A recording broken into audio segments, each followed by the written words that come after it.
आपको बता दें कि इस डिवीजन ने हाल ही में अपना पहला म्यूचुअल फंड अवार्ड समारोह आयोजित किया था, जिसमें इंडस्ट्री के सभी दिग्गज शामिल हुए। परफॉर्मेंस, ट्रस्ट और एक्सीलेंस के आधार पर इस सेरेमनी में 9 कैटेगरीज में 18 अवार्ड दिए गए और अब हम हर दिन अलग अलग विजेताओं से कर रहे हैं बातचीत। और आज हमारे साथ कार्यक्रम में शामिल हैं एडलवाइज एसेट मैनेजमेंट की एमडी और सीईओ राधिका गुप्ता जी, और एडलवाइज म्यूचुअल फंड को मिला है best mutual fund for investor communication and transparency में silver award. Best Mutual Fund of Investor Communication and Transparency. It is Edelweiss Mutual Fund House. Big round of applause. मैं stage पर बुलाना चाहूंगी Tridip Bhattacharya sir, president and CEO equities Edelweiss mutual fund.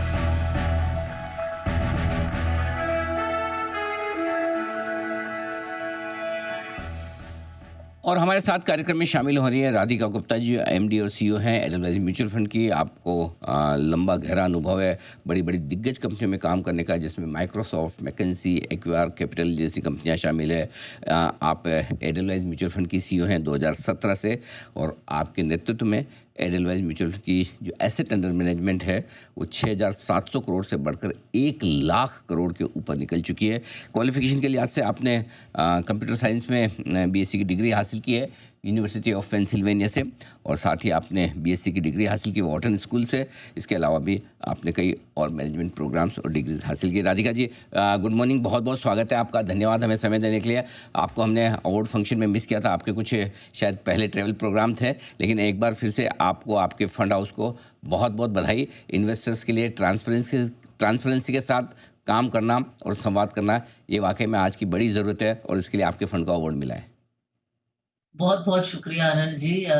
मुझे बिल्कुल अच्छा नहीं लग रहा कि मैं शामिल नहीं हो पाई वो कार्यक्रम में, लेकिन प्रदीप हमारे सीईओ थे। जी। एंड मैं शुक्रिया आपको कहना चाहूंगी, क्योंकि म्यूचुअल फंड अवार्ड्स जब होते हैं तो आमतौर से लोग सिर्फ फंड परफॉर्मेंस के लिए अवार्ड देते हैं, फंड हाउस के लिए देते हैं।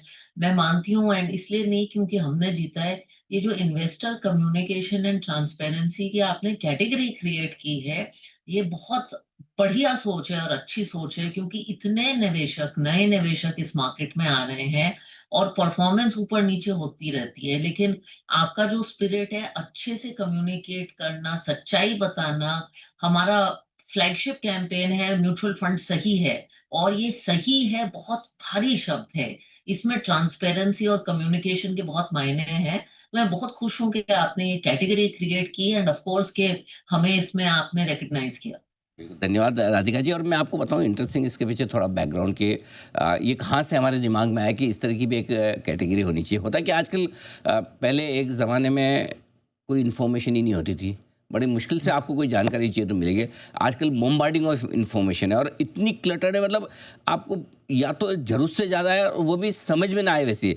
इसलिए हमने सोचा कि कोई तो ऐसा फंड हाउस होगा जो इस दिशा में अच्छा काम कर रहा है, जिसको लोग फॉलो कर सकते हैं, समझ सकते हैं, और वो कैटेगरी बनाई और उसमें आप ये अवार्ड जीती। आप तो एमफी के साथ भी काफ़ी मजबूती से काम कर रही हैं, वाइस चेयरपर्सन हैं। ये बताएं कि कितनी इम्पोर्टेंस इस वक्त नए इन्वेस्टर्स के लिए है कि वो म्यूचुअल फंड्स की तरफ से जो कुछ भी कम्युनिकेशन आ रहा है, फैक्ट शीट आ रही है, जो कुछ भी, क्यों होता है कि आपने एक बार पैसे लगा दिए, चलो मेरा इन्वेस्ट हो गया, अब ठीक है म्यूचुअल फंड का काम है हर महीने कुछ ना कुछ भेजेगा, मैं क्यों पढ़ूँ, मैं क्यों देखूं? जरा इसकी इंपॉर्टेंस आप समझाइए। आई थिंक बहुत इंपॉर्टेंस है, और दो स्टेजेस में इंपॉर्टेंस है, एक निवेश करने के पहले और निवेश करने के बाद। आमतौर से क्या हो गया है कि हम लोग, और मेरे पास तो नए इन्वेस्टर्स आके पूछते हैं, मैडम अच्छा निवेश करना है, बेस्ट परफॉर्मिंग म्यूचुअल फंड बताइए। तो हम क्या करते हैं, एक वेबसाइट पे जाते हैं, रिटर्न से फिल्टर करते हैं, निवेश कर देते हैं, और उसके बाद उसका रिटर्न ट्रैक करते हैं। ये होती है हमारी रिसर्च, और ये बहुत गलत चीज है। आज की तारीख में एक अच्छी म्यूचुअल फंड कंपनी हर फंड पे बहुत सारी एक्यूरेट इंफॉर्मेशन देती है। ये एक ऐसी इंडस्ट्री है जहां आपको फंड की स्ट्रेटेजी, कब वो अच्छा करेगा, कब वो अच्छा नहीं करेगा, उसकी क्या होल्डिंग्स हैं, वो होल्डिंग्स कौन से स्टॉक्स एंट्री और एग्जिट मार रहे हैं उस फंड में, उसका कब बुरा वक्त आया है, कब अच्छा वक्त आया है, ये सारा डेटा एक फंड की वेबसाइट पे है। हमारी वेबसाइट पे हर प्रोडक्ट के लिए है। मैं हाथ जोड़ के गुजारिश करूंगी सबसे कि निवेश करने से पहले आप जितनी रिसर्च करेंगे, उसके बाद आपका निवेश का सफर उतना ही सुहाना, उतना ही अच्छा होगा, क्योंकि आपकी एक्सपेक्टेशंस उस फंड हाउस से और उस फंड से सही रहेंगी। और फिर निवेश करने के बाद भी आप ज़रूर सिर्फ रिटर्न्स मत ट्रैक करिए, मार्केट में क्या हो रहा है, उस फंड में क्या हो रहा है, फिर आप ना आपको डर नहीं लगेगा, आप लंबे समय तक बने रहेंगे। तो अगर आप हमें ऐसे निवेशक क्रिएट करने हैं, जो सही रिटर्न एक्सपेक्टेशन के साथ आते हैं और लंबे समय तक बने रहते हैं, तो ये सारा डेटा देखिए। एक इन्फ्लुएंसर का वीडियो आप कम सुनिए, एक स्टॉक टिप कम सुनिए, बट जिसमें आपने निवेश किया है, उसको ज़रूर ट्रैक करिए। बिल्कुल ठीक बात है। राधिका जी, आज टीचर्स डे भी है और देश की ढेर सारी महिलाओं के लिए आप आदर्श हैं, क्योंकि आमतौर पर महिलाओं को लगता है ना कि भाई पैसे वैसे संभालना, इन्वेस्ट करना, ये सब देख रहे ये हमारा काम नहीं है। अब तो आप सबके प्रयासों की वजह से काफ़ी नई महिला निवेशक आ रही हैं बाज़ार में। क्या आप उन्हें डायरेक्शन, मार्गदर्शन देना चाहेंगी? तो सबसे पहले तो मैं एक स्कूल प्रिंसिपल की बेटी हूँ अरे और वाह! पोती हूँ। तो मेरे घर में ज़्यादातर जो महिलाएँ हैं, हुँ, हुँ। अक्रॉस जनरेशंस वो टीचर्स या प्रिंसिपल्स रही हैं। तो हुँ, हुँ। मुझे इस काम की बहुत इज़्ज़त है और मेरा 3 साल का बेटा भी है, तो हुँ, हुँ। सबके जो टीचर्स देख रहे हैं, उनके लिए बहुत हैप्पी टीचर्स डे। और दूसरा मुझे लगता है हमारी इंडस्ट्री में और हमारे काम में मार्केट एक बहुत बड़ा टीचर है। तो इस दिन तो खासकर मैं मार्केट को भी बहुत सलाम करती हूँ, क्योंकि मार्केट ने भी बहुत हमें सिखाया है और समझाया है। आई थिंक जो औरतों को मैं क्या सलाह दूँ, वैसे भी लोग औरतों को फालतू की सलाह देते रहते हैं, लेकिन मैं तो बस उनको 2 बातें कहती हूँ हमेशा। एक तो ये जो निवेश का काम है ना, इसमें आप इंटरेस्ट लीजिए। बहुत औरतें इसको आउटसोर्स करना अच्छा समझती हैं, एंड मैं कहती हूँ कि आप खाना बनाना आउटसोर्स कर दीजिए, लेकिन इसको मत करिए, क्योंकि ये एक एसेंशियल लाइफ स्किल है, सबको पता होना चाहिए। दूसरा मैं देखती हूँ महिलाओं में कॉन्फिडेंस की बहुत कमी होती है और उन्हें लगता है कि मेरे से नहीं हो पाएगा। आपसे घर सँभल जाता है, आपसे नौकरी सँभल जाती है, आपसे परिवार सँभल जाता है, आपसे 4 म्यूचुअल फंड नहीं समझेंगे, ये मैं मान नहीं सकती। और आजकल बहुत कार्यक्रम है, जैसे आपका कार्यक्रम, हमने हाल ही में किताब लिखी, खासकर महिला लोगों के लिए, मैंगो मिलियनेयर, जिसमें हम निवेश सिखाते हैं। इतना कंटेंट एएमसीज़ बनाती हैं और पूरी एमएफडी कम्युनिटी आपको हेल्प करने के लिए तैयार है, जो आपको गाइड कर सकती है। तो ये मत सोचिए कि ये मेरे बस का काम नहीं है। बिल्कुल ठीक बात है। दिमाग से निकालिए, माइंड ब्लॉक है कि मैं ये नहीं कर सकता, मैं ये नहीं कर सकती, वही वाली बात है। अब बताएँ बाज़ार के बारे में। सबको लगता है कि हाँ, देश ठीक कर रहा है, इकोनॉमी भी ठीक है, बहुत सारी चीज़ें हो रही है, लेकिन फिर मार्केट चलता नहीं तो फिर डर लगने लगता है। क्या निवेश करने का सही समय है बाज़ार में? दोनों तरह के इन्वेस्टर्स, जो पहले से पैसा लगा रहे हैं वो, और जो अब नया लगाना चाहते हैं? देखिए, इस पे मेरा ये कहना है कि पिछले कुछ सालों में निवेशक ने बाजार में बहुत अच्छे पैसे बनाए हैं। उम्मीद से ज़्यादा और हिस्टोरिकल रिटर्न से ज़्यादा पैसे बनाए हैं कोविड के बाद। अब बाजार में निवेश करना सही है? हाँ, बिल्कुल सही है।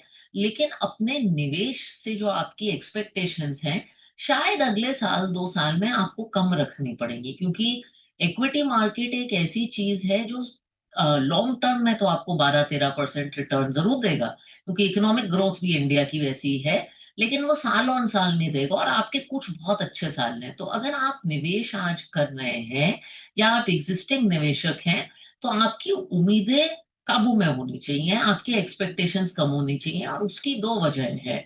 एक तो ग्लोबल अनसर्टेनिटी बहुत रियल है। अगर आप 21, 22, 23 देखें तो ग्लोबल अनसर्टेनिटी काफ़ी कम थी, लेकिन 24 के आखिर में और 25 में बहुत अनसर्टेनिटी है।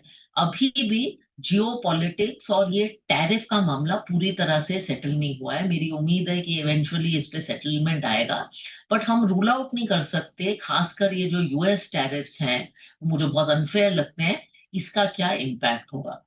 दूसरा, हमारी डोमेस्टिक इकोनॉमी में थोड़ा बहुता कंजम्पशन में स्लो डाउन आया है। हमने क्वार्टर 1, क्वार्टर 2 में भी मुझे लगता है स्लो डाउन ही रहेगा, लेकिन सरकार कोशिश कर रही है।